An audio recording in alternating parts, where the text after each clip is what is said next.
एकदम soft sponge idli और साथ में नारियल की टेस्टी चटनी, चटपटा तीखा सांभर, मुझे लगता है हर फैमिली का फेवरेट है ये आइटम, है ना? लेकिन जो बनाता है उससे बुरा इसलिए लगता है, ढेर सारे बर्तन निकलते हैं, रसोई बहुत गंदी हो जाती है या फिर कई बार बिगड़ जाता है मामला, कुछ कमी आ जाती है। तो आज इस वीडियो में मैं आपके साथ कुछ ऐसी टिप्स एंड ट्रिक्स शेयर करने वाली हूँ ना कि बस खाते ही तारीफ़ मिलने वाली है और सारा काम कैसे हो जाएगा आपको पता ही नहीं चलेगा। आपको आज का वीडियो पसंद आएगा ना तो वीडियो को लाइक ज़रूर करिएगा, और अगर अभी तक आपने मेरे चैनल को सब्सक्राइब नहीं किया है तो प्लीज़ चैनल को सब्सक्राइब ज़रूर करिएगा। और इडली बनाने के लिए मैंने 1 कप उड़द की दाल, 3 कप चावल और 1 बड़ा चम्मच मेथी दाना 5 से 6 घंटे भिगोने के बाद कल रात मैंने अपने न्यू मिक्सर गारो ग्रैंड मिक्सर में पीसा था बैटर। इसके लिए पहले मैंने दाल के साथ मेथी दाना डाल करके पीस लिया था, दरदरा सा पीसा। उसके बाद पानी डाला और उसी के साथ ही थोड़े थोड़े करके चावल भी डालती गई और एकदम फाइन सा बैटर तैयार किया, और इसे इस बड़े बर्तन में पलट कर सब अच्छे से मिक्स करके ढक करके गैस के बर्नर पर ही ऊपर साइड कॉर्नर पे रख दिया था। Hi everyone, welcome back to our channel. मेरी पूरी कुक एक्सपर्ट फैमिली स्वस्थ रहें, सुरक्षित रहें और खुश रहें, हर दिन यही अभिलाषा है मेरी।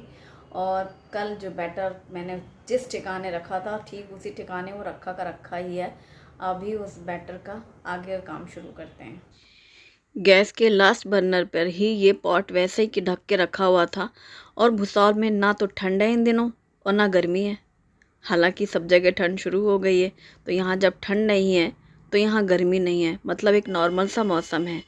ढक कर के रखा, बहुत अच्छा फर्मेंट हो चुका है। अब पूरे को अच्छे से पहले मैंने बैटर को मिक्स कर लिया है ताकि नीचे कुछ गाढ़ा सा ना रहे। अब पूरे बैटर को मैंने 2 हिस्से में किया है, एक में ज़्यादा और एक में कम। यहाँ पर उस बड़े बर्तन में मैंने रखा है ना, तो वो पूरा फ्रिज में रख दूँगी, और जो डोंगे में निकाला है इसकी हम इडली बनाएंगे, क्योंकि दूसरे वाले बैटर का मैं कल डोसा बनाऊंगी। जिस बैटर को मुझे यूज़ करना है इडली के लिए उसमें मैंने डाला है नमक और ऑयल। कोई कुकिंग ऑयल डाल करके अच्छे से मिक्स कर लिया। नमक और ऑयल डालने से बहुत सॉफ्ट बनती है इडली, अगर हम रख भी देते हैं कुछ बच जाती हैं तो अगले दिन भी सॉफ्ट रहेंगी। अब कढ़ाई में मैंने डाला है पानी, और पानी गरम करने के लिए रख दिया कढ़ाई में। फिर उसके बाद जो इडली की प्लेट है उन्हें ऑयल से ग्रीस कर लिया, और इसमें डाला है मैंने 1/4 टीस्पून से थोड़ा कम ही बेकिंग सोडा, और उस सोडे के ऊपर डाला है पानी 2-3 चम्मच, और अच्छे से मिक्स कर लिया है। नमक और तेल पहले डाला था और अभी सिर्फ सोडा डाला है जिस समय मैं इस बैटर को डालने वाली हूँ प्लेट में। प्लेट ग्रीस कर ली है, गरम पानी में डाला, वो रख दिया प्लेट, और इसके ऊपर मैं बैटर डाल रही हूँ। मैं कुछ क्लीनिंग टिप्स देने वाली हूँ आज आपको। कई बार होता है कि जब इडली बनती है तो घर में बहुत किचन में गंदगी फैल जाती है। जैसे कि प्लेट में जब हम बैटर डालते हैं तो काउंटर टॉप में अगर प्लेट्स रखी तो पूरा तो उसमें छेद जो रहते हैं उनसे चिपक जाता है काउंटर टॉप में, और वो पूरा गंदा हो जाता है। वो भी पूरी क्लीनिंग करनी पड़ती है। बर्तन तो खैर निकलते ही हैं, उनका ढेर तो रहता ही है। दूसरा कि कढ़ाई में जब आप पानी डालें तो एक आधा टुकड़ा नींबू का डाल लो। तो कई बार क्या होता है कि थोड़ा सा पानी नीचे तक कम भी रह गया तो निशान नहीं बनते हैं पानी के। फर्स्ट बैच हमारा इडली का तैयार हो चुका है, एकदम सॉफ्ट स्पॉन्ज इडली बनी है। और इडली की प्लेट निकालने के बाद मैं पहले ही उसको उसी में रखती हूँ चॉपिंग बोर्ड में, जिससे कि जो नीचे कुछ लगा हो इडली की प्लेट में वो भी उसमें रहेगा। और जब पूरी ठंडी हो जाए प्रॉपर प्लेट में तभी उनको ट्रांसफ़र करना चाहिए। गरम गरम इडली नहीं निकालनी चाहिए। जैसा कि मैं 2 प्लेट्स का यूज़ कर रही हूँ, एक अभी ठंडी हो गई, मैंने निकाल के डोंगे में रख लिया कैसरोल में। दूसरा बैच मैंने दूसरी प्लेट लगाई है, अभी दूसरी सेकंड बैच भी तैयार हो चुका है।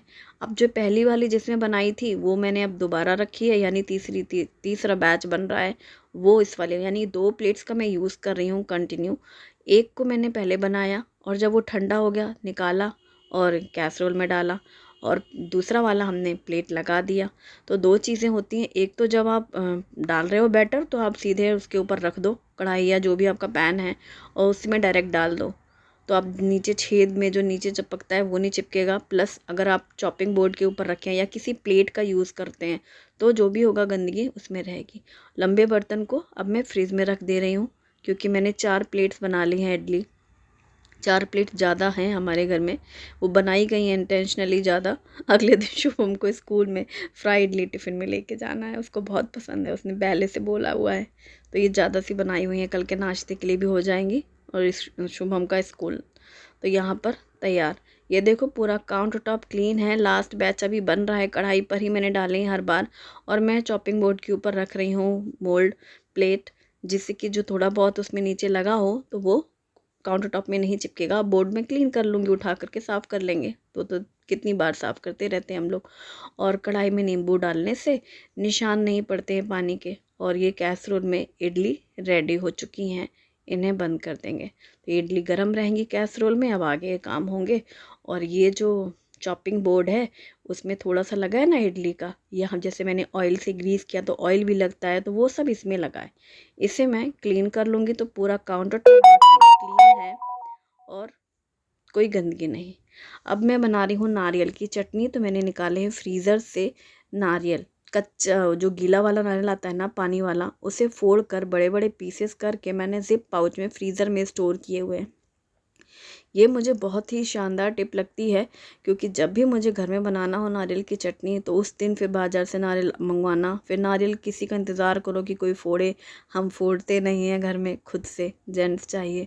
अब ये सब झंझट नहीं, एक बार उनसे 2 नारियल मंगवा के फोड़वा लिए और पैकेट में पैक करके फ्रीज़र में रख लिया। अभी मुझे बनानी है चटनी, तो मैंने नारियल निकाले हैं और उनको धो लिया 2-3 बार पानी से, छोटे छोटे पीसेस कर लिए हैं जिससे जल्दी से चटनी बन जाए। इसमें अदरक और हरी मिर्ची डाली है, हरा धनिया ज़्यादा सा डालेंगे और साथ ही थोड़े से करी पत्ता डालेंगे जिससे बहुत अच्छा फ्लेवर आता है। और नमक स्वाद के अनुसार डाला है। और इसी के साथ मैंने 1/4 कप जितनी दही डाली है, दही फ्रेश ही डालना, ज़्यादा खट्टापन अच्छा नहीं लगेगा। अब इस नारियल की चटनी को मैं बना रही हूँ मेरे न्यू अगारो ग्रैंड मिक्सर से। बहुत ही फ़ाइन चटनी बनी है, बहुत बढ़िया। क्योंकि इससे पहले जो मेरा पुराना मिक्सर था तो इतनी फ़ाइन नहीं पीसती थी, खासकर जो कुछ हार्ड चीज़ें हैं जैसे दाल वगैरह पीसनी है या नारियल वगैरह पीसना है तो एकदम बारीक नहीं पीसता था, तो मज़ा नहीं आता था। इसलिए मैंने चेंज किया है और ये मुझे बहुत पसंद आया। बस अब नारियल की चटनी तैयार। कलर देख रहे हो कितना सुंदर, हरे धनिया और करी पत्ता का कॉम्बो का जो ग्रीन कलर है, ये मुझे बहुत सुंदर लगता है आँखों को और खाने में बहुत स्वाद लगती है ये चटनी। और एकदम फाइन पीसती है तो नारियल की चटनी अच्छी लगती है ना, गले में चुभता है फिर वो नारियल। और इसमें मैं डाल रही हूँ आधा लेमन का जूस भी, जैसे कि मैंने फ्रेश दही यूज़ की है। और बस आधे लेमन के जूस से इसमें बहुत अच्छा टेस्ट आएगा। अब चटनी हमारी रेडी हो गई। इसके तड़के के लिए मैंने तड़के पैन में ऑयल गरम किया है। अब इसमें डाली है 1 चम्मच राई और इसी के साथ थोड़ा सा करी पत्ता भी डाला है और लाल सूखी मिर्ची छोटे छोटे पीसेस कट करके डाल रही हूँ मैं, क्योंकि बहुत बड़ी सी है। और उसमें चुटकी भर हल्दी पाउडर वो हींग डाली है, सॉरी हींग डाल करके मिक्स कर लिया और ये हमारा तड़का रेडी हो गया। और इसे ढक दिया। फिर तुरंत ही मिनटों में, ढकते के बाद चैन भी कहाँ, तुरंत खोल भी लेते हैं हम लोग। और फिर चम्मच से मिक्स कर दिया। चटनी इतनी ज़बरदस्त बनी थी ना, बहुत अच्छी। और जो फ्रीज़र में स्टोर करने वाला जो आइडिया है, इसे आप ज़रूर फॉलो करना, आपका भी मतलब मज़ा आ जाएगा। और अब मैंने यहाँ से अपना जार उठा करके मिक्सर ग्राइंडर सामने वहाँ काउंटर में रख लिया है। और अब बनेगा सांभर जिसकी हो रही है तैयारी। और कढ़ाई पे मैंने डाला है तेल गरम करने को, फिर जीरा, मेथी, राई और सूखी लाल मिर्ची से तड़का लगाया है। फिर इसमें डाली है हींग और साथ ही डाली है कटी हुई प्याज और थोड़े से करी पत्ता। करी पत्ते का इंतज़ार कर रही थी मैं, मुझे करी पत्ता चटनी के लिए भी चाहिए था, सांभर के लिए भी। शुभम लेके आने वाला था ट्यूशन से लौट करके, तो इसलिए मैं रुकी हुई थी, वो आएगा फिर लेके आएगा। जैसे ही वो घर में आया, मैं सबसे पहला सवाल, शुभम करी पत्ता लाए हो? बोला हाँ मैंने कहा थैंक गॉड, अब बनेगी चटनी और ये सांभर। क्योंकि तब तक मैं इडली बना रही थी, इसलिए मैंने पहले इडली बना के रखी थी, बाद में ये सब बनाने का था। प्याज फ्राई हो गया, फिर डाला है कटे हुए टमाटर और नमक डाला है, लाल मिर्ची पाउडर और यहाँ 2 बड़े चम्मच सांभर मसाला। सांभर मसाला डाल करके अच्छे से मिक्स कर लिया टमाटर और प्याज के साथ, और इसमें डाला है थोड़ा सा पानी जिससे टमाटर अच्छे से सॉफ्ट हो जाए और इनका पेस्ट ऐसे बन जाए पूरा। और इसको ढक दिया। ढक करके कुछ ही मिनटों में भाप में टमाटर एकदम सॉफ्ट हो गए। नमक तो डला ही हुआ था, और मसाला जो है ना, सांभर मसाला, टमाटर, प्याज पूरा अच्छे से पूरा मैश कर देना है। और ये है हमारे घर के फेवरेट सांभर, जिसमें कोई सब्जी नहीं है। अभी मैंने इमली डाली है और गुड़ डाला है। गुड़ से मीठापन आएगा और इमली से खट्टापन आएगा। इमली का पल्प डाला है, और इसके साथ डाली है दाल, और उसके ऊपर डाला है गरम पानी, क्योंकि दाल गाढ़ी है। और दाल डाल करके पानी गरम डाल करके सब अच्छे से मिक्स कर लेना है, और फिर इन सारी चीज़ों को ब्लेंड कर लेना है। ब्लेंड करना एक बहुत ही इम्पॉर्टेंट पार्ट है सांभर में। इससे क्या होता है, दाल और जो प्याज, करी पत्ता, टमाटर, वो सब पूरा फिंद जाता है, घुट जाता है एकदम से। और घुटा हुआ ये जो सांभर है ना, तभी मज़ा आता है। और जो सांभर मसाले का फ्लेवर आता है सिप करने में, मज़ा ही आ गया। ऊपर से डाला कटा हुआ धनिया पत्ता। अगर मैं ज़्यादा सब्जियां इसमें डाल दूँ, थोड़ा थोड़ा भी डालूँ, गोभी, लौकी, कद्दू, बैंगन, फिर वो ढेर सारा हो जाता है सांभर। और प्लस इडली के साथ इन लोग को पतला पतला ही चाहिए। होता क्या है, फिर वो पतला पतला सांभर पी गए, सब्जी सब्जी डली हुई है। और इसीलिए मैं इडली के साथ ऐसा प्लेन ही सांभर बनाती हूँ, और मेरी फैमिली में सभी को बहुत पसंद है। हाँ, जब मुझे सब्जी खिलाने का भूत आता है तो फिर मैं पाव भाजी बनाती हूँ, जिसमें सारी सब्जियाँ ही मैश करके इन्हें खिलाती हूँ।